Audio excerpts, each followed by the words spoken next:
Bote, bonjour, boye bola mona émission na bino école du patriotisme et du panafricanisme ya mukula lelo émission oyo wapi tosololaka na bino par rapport ya volet moko très important oyo tobengi éveil patriotique, mais comme vous le savez, cette fois-ci nous avions dit il n'y a pas éveil patriotique, nous avions jugé bon d'ajouter notre rubrique que nous avions appelé changement de mentalité parce que on a vu, on a remarqué qu'en République démocratique du Congo, le changement de mentalité parmi les priorités des priorités pour que Mboka Oyo là. Parce que ce qui changement de mentalité, ça a été malgré les efforts qui peuvent être faits de gauche à droite, il n'y aura pas gain de cause. Voilà pourquoi nous nous sommes dit qu'il faut vraiment travailler là-dessus afin d'aider notre pays, la République démocratique du Congo, à aller de l'avant. Alors pour Nalélo, on avait beaucoup de sujets à parler, mais néanmoins, on voulait se focaliser par rapport à ce qui se passe sur le terrain parce que seulement jour et délai.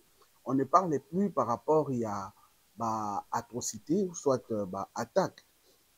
To lisusu guerre oyo eza na est ya République démocratique du Congo, guerre oyo wapi boyebi que et ça nous est imposé par nos voisins malveillants, par nos voisins méchants, entre autres Rwanda, Ouganda et Kenya.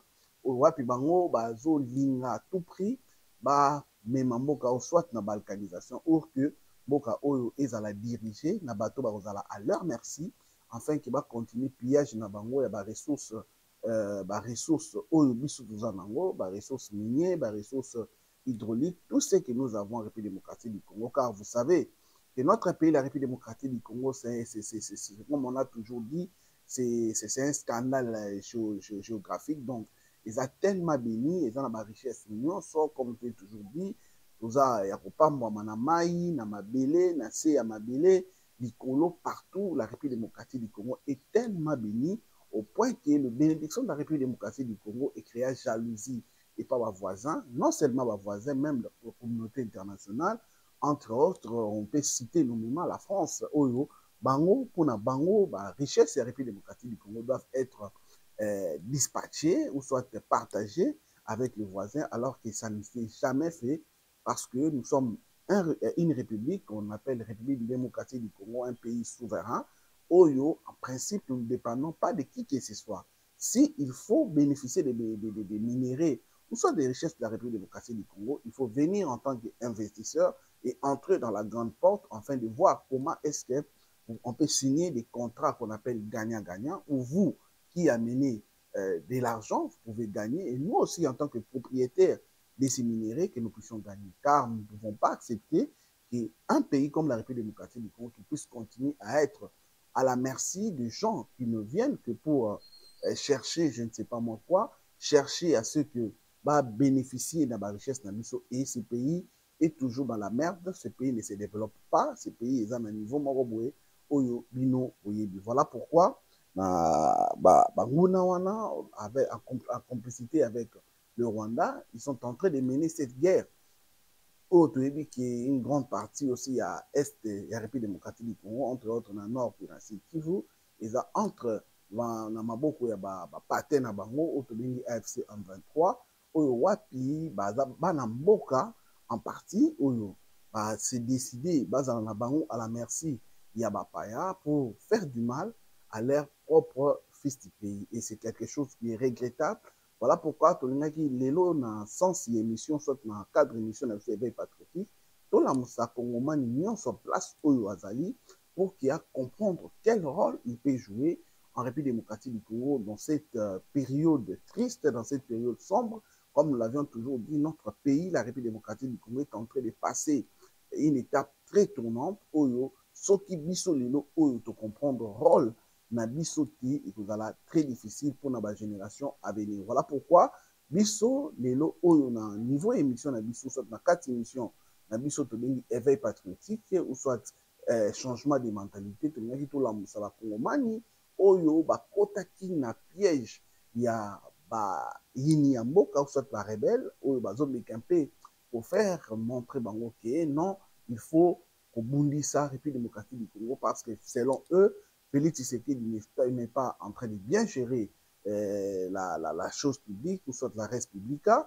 Alors pour eux, parce qu'ils sont frustrés, ils ont vu que le meilleur moyen pour faire agenouiller Félix Tshisekedi à cause de qui est plus que ce qui est anormal parce que tous les accords ou tous les dialogues qui ont été organisés en République démocratique du Congo, vous allez vous souvenir que la décision a été simple et claire, que plus jamais un Congolais, malgré sa frustration, ne peut encore faire recours à Minduki. Et c'est que nos frères, ou soit Batou et M23 Baroussa, là, c'est quelque chose d'inadmissible, c'est quelque chose autre qui peut appuyer en côté. Voilà pourquoi, pour moi, les gens qui appuient ces gens-là, je me pose une seule question. Soit ils sont inconscients, ou soit ils les font par malignité, ou soit ils les font par antipatriotisme. Voilà pourquoi nous voulons prêcher le patriotisme, parce que le patriotisme est la selle, ou soit le seul cordon ombilical qui peut faire en sorte que chaque Congolais puisse se dire, partout où il est, même si on l'a mené, ou soit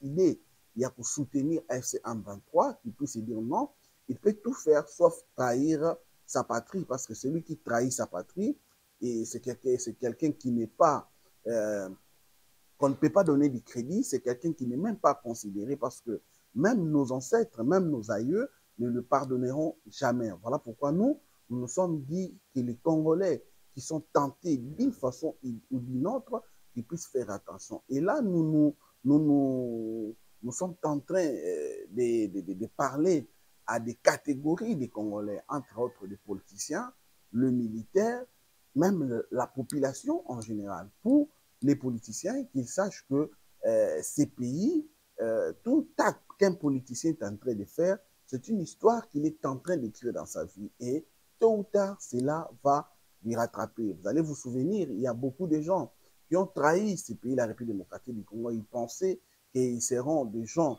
oyo méfaits na bango, to ba bêtises au basali, et qu'on ne se rattrapera pas bango jamais. Mais chose grave, tout est rattrapaka bango. Voilà pourquoi ici, il y a par exemple beaucoup de Congolais, on ne va pas citer les noms pour éviter à ceux qui aient créé la frustration à gauche ou droite, mais néanmoins, vous le savez très bien pour ceux qui s'occupent de la politique en République démocratique du Congo, ils savent très bien qu'il y a des Congolais, oyo, des politiciens, oyo bakenda qui s'allient na ba rebelle, oyo bakenda s'allier na ba lié, ils ont payé cash une fois pour toutes. Et voilà pourquoi il y a certainement d'autres parmi eux qui se sont ravivés au Bamonakité, malgré les erreurs que nous avions faites, que nous puissions rentrer côté de la patrie. Et ces gens-là, aujourd'hui, sont en train de travailler pour le pays. Mais d'autres personnes qui ont trahi la République démocratique du Congo sans refaire surface, sans changer leur mentalité, aujourd'hui où nous parlons, ils sont soit en exil, ils sont, on ne sait pas nous où, et beaucoup d'autres ont payé même de leur vie, parce que la chose qu'on ne peut jamais blaguer avec, c'est la patrie. Parce que la patrie, c'est quelque chose qui nous a été légué par nos aïeux. Et nos aïeux, ils se sont sacrifiés, ils se sont donnés corps et âme pour que ce pays puisse toujours être gardé. Alors, voir quelqu'un qui veut saboter tous les efforts de nos aïeux, mettez-vous en tête, chers Congolais, ce n'est pas quelque chose mais mettez-vous en tête, ces gens-là se paieront cash parce que ces pays a des liens avec nos aïeux et ce dernier les surveille partout où ils sont. Alors là, c'est côté des politiciens, parce que par exemple, parmi les politiciens, malheureusement, nous avons des gens Bundaka na République démocratique du Congo, où à un moment donné, ils nous ont salakike tondima, ou soit tokanisa ki baza réellement côté Yamboka, mais malheureusement, dans moi tamoké, ils ont changé comportement et malheureusement, ils sont aujourd'hui côté Yabanguna. Et parmi eux, on peut citer par exemple Franck Diongo, un monsieur qui était respecté, qui était respectable en République démocratique du Congo, mais aujourd'hui, regardez, il s'est tourné côté, il y a rebelle, il y a une autre personne, soit un autre monsieur, Claude Loubaya, un monsieur qui était vraiment à chaque fois député national, mais regardez, il a vendu son âme pour aller soutenir le rebelle, soit les ennemis de la République démocratique du Congo. Ils sont légion, ils sont nombreux, mais c'est quelque chose que nous décourageons, nous déconseillons à tout politicien, même si aujourd'hui vous êtes peut-être payé d'une façon ou d'une autre et que vous sentez que vous êtes frustré, cela ne doit pas vous donner les droits d'aller prendre les armes pour tuer vos frères, pour réclamer votre justice. Moi, je crois que la meilleure des choses à faire, vous pouvez peut-être faire l'opposition républicaine et réclamer dignement tout ce qui vous doit, tout ce que la République vous doit. Mais c'est de faire en sorte que vous puissiez aller vous allier avec les ennemis de la République pour mettre ces pays à genoux et que chaque jour, chaque matin, chaque soir, nous voyons deux Congolais qui sont tués de gauche à droite. C'est quelque chose qui est inadmissible. Moi, je pense que ce n'est pas quelque chose qu'il faut vraiment soutenir. Donc, côté politicien, je crois que c'est ça le message que nous avions aujourd'hui, que les politiciens puissent ancrer en eux la notion du patriotisme et de l'éveil patriotique, qu'ils puissent aimer leur pays en dépit de leurs intérêts égoïstes. Nous savons qu'en politique, ce sont les intérêts qui comptent, mais que ces intérêts-là ne puissent pas piétiner l'intérêt général qui n'est rien d'autre que notre patrie, car ces derniers doivent être les dénominateurs communs pour tout le monde, malgré nos divergences, malgré nos opinions qui peuvent se diverger, ça c'est tout à fait normal, parce que même dans une famille biologique, des fois on voit en cas de problème, il y a des opinions qui peuvent se diverger, qui peuvent être différentes. Mais qu'à cela ne tienne, nous ne sommes pas dans l'obligation de prendre notre République démocratique du Congo, de le jeter en pâture, de dire que comme celle-ci, ce n'est pas moi,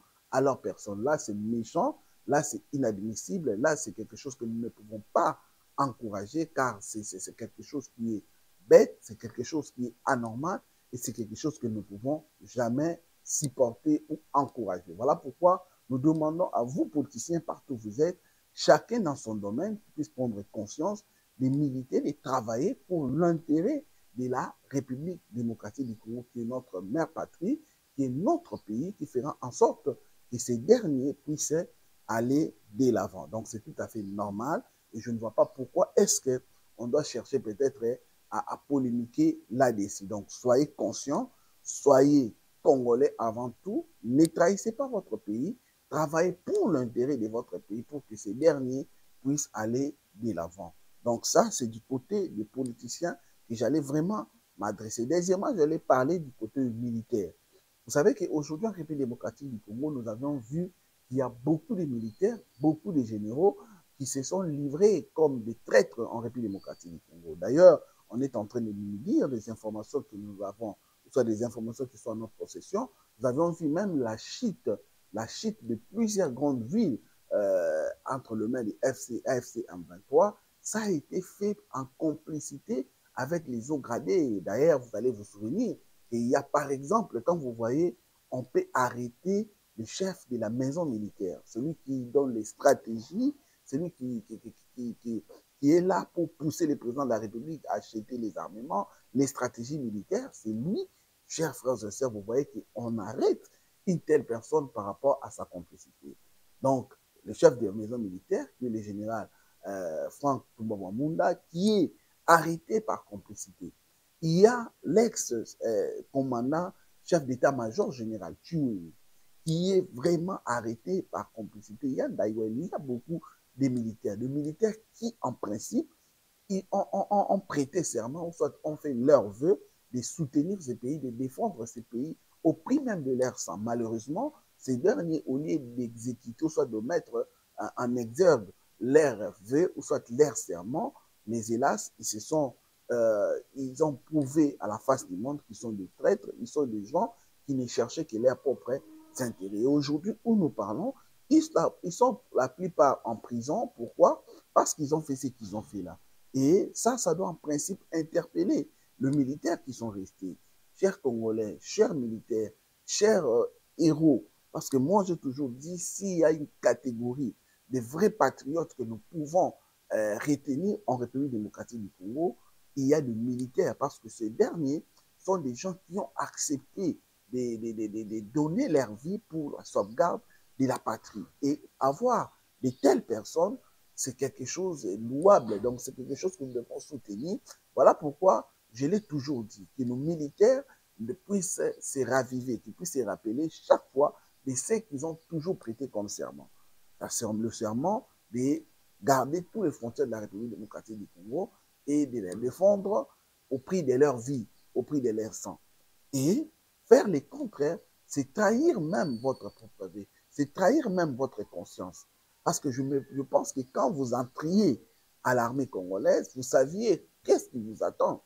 Mais aujourd'hui, voir le militaire faire de telles choses, c'est quelque chose de regrettable, c'est quelque chose que nous ne pouvons pas accepter. Aujourd'hui, sur le terrain, dans les 2 ou 3 jours qui viennent de passer, nous avons vu qu'il y a encore des intenses, des combats qui ont repris à l'est de la République démocratique du Congo. Oui, nous sommes contents parce qu'il y a du côté la FRDC qui est en train de pilonner les positions de AFC M23. C'est quelque chose qui est louable. Voilà pourquoi nous disons à nos militaires que nous sommes derrière et nous leur soutenons qu'ils sachent que la République démocratique du Congo et toute sa population est derrière eux et que nous voulons en sorte qu'ils puissent vraiment nous amener la victoire, enfin de mettre une fois pour toutes fin à ces aventures de la AFC M23 parce que trop c'est trop. Nous sommes un pays souverain, nous pensons que ces derniers doivent comprendre ce qu'ils doivent faire. Voilà pourquoi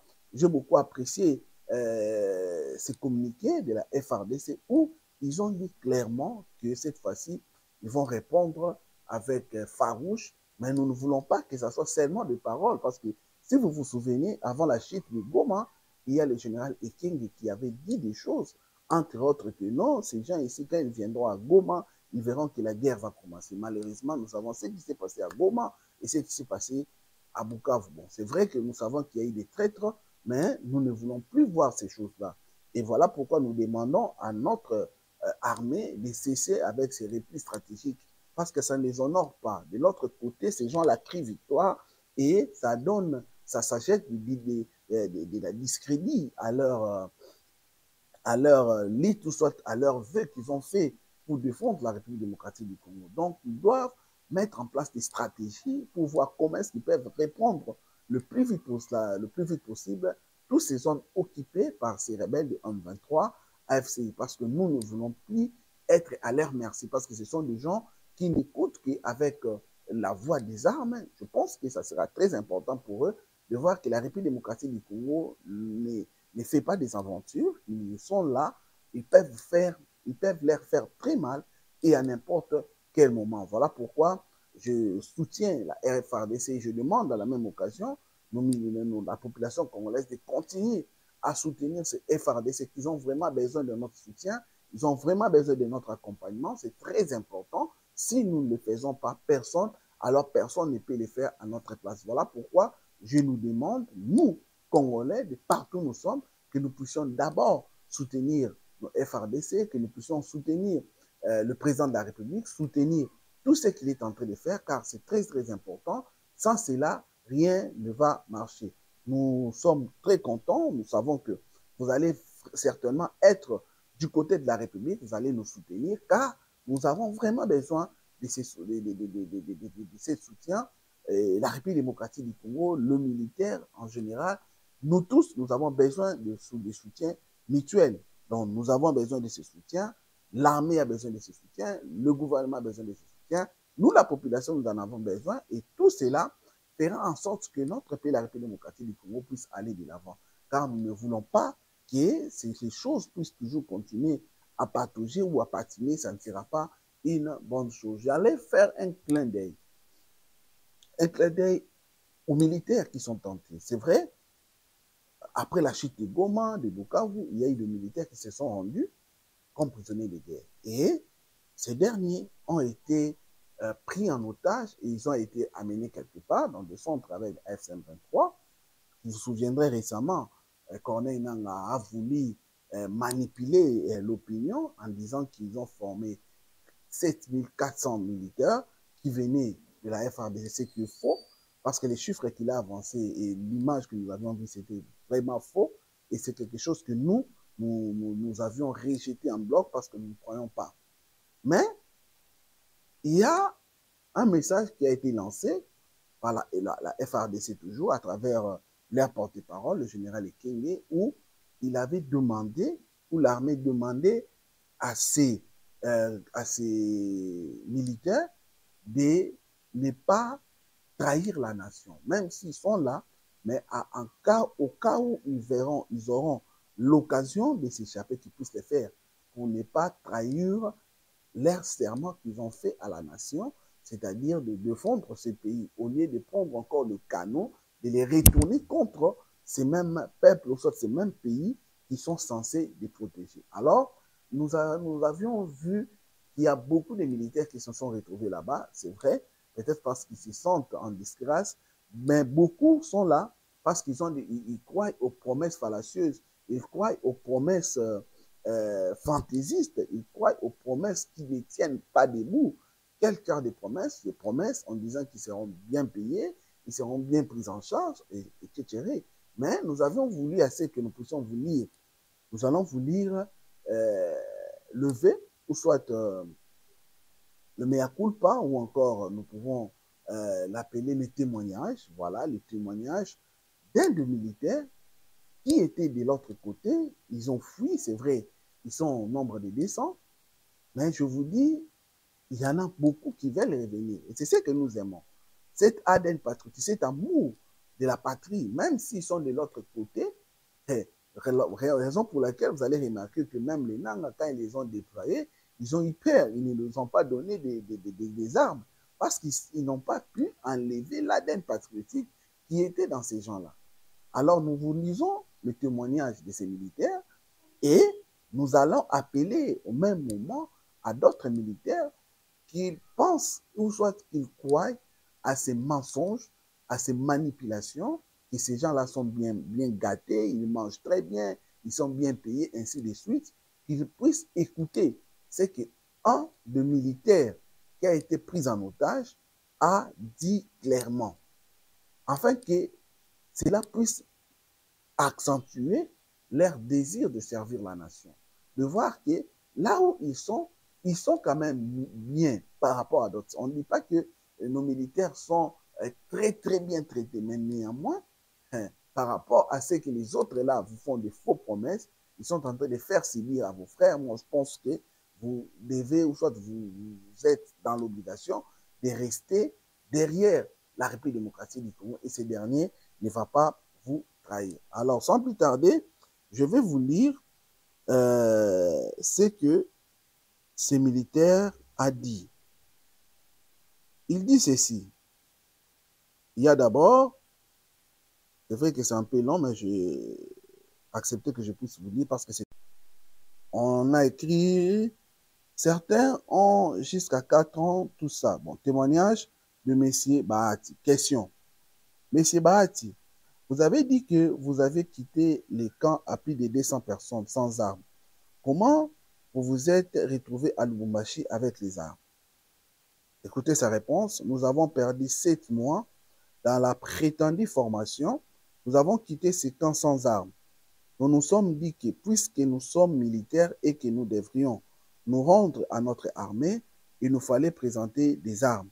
C'est ainsi que nous avons tout fait pour que chacun ait une arme. Nous avons quitté les camps en groupe. D'abord, nous 3 qui avions pu obtenir des armes, puis 2 autres nous ont rejoints. Beaucoup d'autres aimeraient également partir, mais ils n'ont pas encore trouvé l'occasion, car ils sont étroitement surveillés, même lorsqu'ils sont aux toilettes. Ce qui les fait mal au cœur, c'est les mensonges. Ils mentent beaucoup, ils manipulent les gens, ils exigent que nous obéissions à leurs ordres, ils nous traitent comme des bêtes. Ça, c'est la réponse de M. Bahati. Deuxième question, M. Bahati, c'est un militaire de la FARDC qui s'est retrouvé de l'autre côté. Deuxième question, on dit bien payé, qu'il mange 3 fois par jour de bons repas. Dites-nous ce que vous avez réellement vécu pendant tout ce temps en tant que témoin oculaire. Parce que c'est comme vous avez dit, comme je viens de le dire, il y a beaucoup de gens qui disent que de l'autre côté de la FC M23, ces gens-là sont bien payés, ils mangent très bien. Alors, on a posé la question à ces militaires Bahati, écoutez sa réponse. Je sais que beaucoup de jeunes Congolais rejoignent les M23 en croyant qu'ils vont gagner de l'argent. Mais c'est faux. Voici la vérité. Les militaires qui se trouvent en ville sont bien habillés pour attirer les gens. Ils portent des treillis flambants neufs, des bottines, mais ceux qui sont dans des villages ou en brousse vivent un véritable calvaire. À Goma et Bukavu, les militaires présents servent à séduire et à convaincre les jeunes de rejoindre leurs rangs. C'est une manipulation car derrière cette façade, La réalité est bien différente. En réalité, ces combattants ne mangent que un petit gobelet le matin et un autre le soir. Et ces repas ne changent jamais. Donc, beaucoup meurent de malnutrition. Donc, on a déjà la malnutrition. Ils ne reçoivent aucun salaire. On nous a fait seulement des promesses. On nous dit que nous serons payés lorsque le mixage avec le FARDC aura lieu. On prétend que le président Félix Tshisekedi acceptera ce mixage et réglera tous les arriérés. Certains entendent depuis 1 an, d'autres 2, 3, voire 4 ans sans jamais avoir touché les salaires. En revanche, les Tutsis venus du Rwanda et les RDF reçoivent bel et bien leur solde depuis leur pays d'origine. Ils possèdent des petits téléphones avec et leur argent leur est directement envoyé dessus. Mais à nous, Congolais, ils répètent sans cesse que nous serons payés le jour où notre président acceptera les mixages et qu'à ce moment-là, tous les arriérés seront réglés. Donc, il y a une réalité. Donc, de l'autre côté, ils ne sont pas payés. Et quand on parle de 4 ans, moi je comprends parce que 4 ans, nous sommes, quand est-ce que qui? Donc, si ils avaient toujours ces promesses fallacieuses. Mais malheureusement, ces Congolais-là ne sont pas payés. Et ils pensent qu'il y aura un mixage. Or, parmi les conditions, Oyo, Eza, na niveau ya Doha, on ne fait pas un mixage. On parle que non, le mixage est ça cas par cas. C'est du mensonge. Donc, à quelque sorte, ces gens-là sont en train d'être utilisés comme des bêtes canibaoloba. Donc, des bêtes à canon, ils sont là, on les utilise et après un temps, on va les rejeter. Et c'est quelque chose qu'il ne faut pas apprécier. C'est quelque chose que nous n'applaudissons pas. Voilà pourquoi nous demandons à vous, militaires qui sont encore dans le rang de la FARDC, ne vous laissez pas séduire. Ne vous laissez pas séduire, chers frères. N'acceptez pas cette séduction parce qu'ils vont vous faire croire des choses. En réalité, ça ne sera pas le cas. Et là, nous allons directement à la population. La population qui se retrouve du côté qui sont entre leurs mains, ne soyez pas séduites. Ne soyez pas séduits, chers peuples, chers Congolais. Ils vont vous faire croire, c'est comme on a dit, à Goma et à Bukavu, ils prennent ces gens-là, ils vont l'air bien habillés, ils vont leur donner des bottes pour vous séduire, et quand vous serez recrutés de l'autre part, de l'autre côté, vous allez vivre l'enfer. Voilà pourquoi nous vous demandons, nous vous supplions, nous voulons que votre ADN patriotique pour rentrer, puisse rentrer, céder à ces tentations, à cet esprit maléfique. Oyo, bandeko ya AFC M23 bazosala, ces ennemis de la République démocratique du Congo. Donc nous vous prions, chers Congolais, nous vous prions, chers politiciens, nous vous prions, chers militaires, de ne pas céder à ces provocations, à ces mensonges déguisés, je ne sais pas moi en quoi, mais restez fidèles à la République démocratique du Congo. Vous ne serez pas déçus, vous allez travailler et vous allez voir que ce pays vous sera éternellement reconnaissant. Donc, restez toujours du côté de la patrie, aimez votre pays car vous n'en avez que un. Si ce pays n'est plus en nous, chers Congolais, on n'aura plus un pays où nous sommes la République démocratique du Congo. Voilà pourquoi je nous demande, nous, population, nous, politiciens, nous, militaires, de ne pas céder à ces promesses fallacieuses de ces gens de FC M23 qui ne peuvent que séduire. Et quand vous êtes de l'autre côté, bon, vous serez à l'air merci. Donc, merci beaucoup à vous qui nous avez suivis du début jusqu'à la fin. Nous vous demandons de continuer à partager nos émissions, à aimer et puis à vous abonner. Et vous qui ne vous êtes pas encore abonné. Donc, c'est très, très important. C'est votre émission, c'est votre chaîne. Nous voulons que vous puissiez vraiment marcher avec nous, car sans vous, notre vie n'a pas de sens. Donc, nous vous aimons énormément. Nous, c'est Malira TV. Nous, c'est École du patriotisme et du panafricanisme. Nous, c'est Franck Moukena, l'homme de l'éveil patriotique, celui qui a prêté serment de vous servir, de parler, de vous mobiliser, de vous sensibiliser, d'éveiller la conscience collective de chaque Congolais partout où vous êtes, enfin, d'aimer votre pays et de les servir, car nous n'avons que ces républiques démocratiques du Congo comme patrimoine ou soit comme notre seule patrie. Nous remercions aussi particulièrement l'ingénieur Richard Mboyo qui était derrière les caméras, lui qui nous a permis de vous arriver. Alors nous vous fixons rendez-vous très très prochainement au prochain numéro. Que Dieu bénisse l'Afrique, que Dieu bénisse la République démocratique du Congo, que Dieu bénisse ses dirigeants et que Dieu bénisse son peuple. Merci, au revoir, à très bientôt. Bye.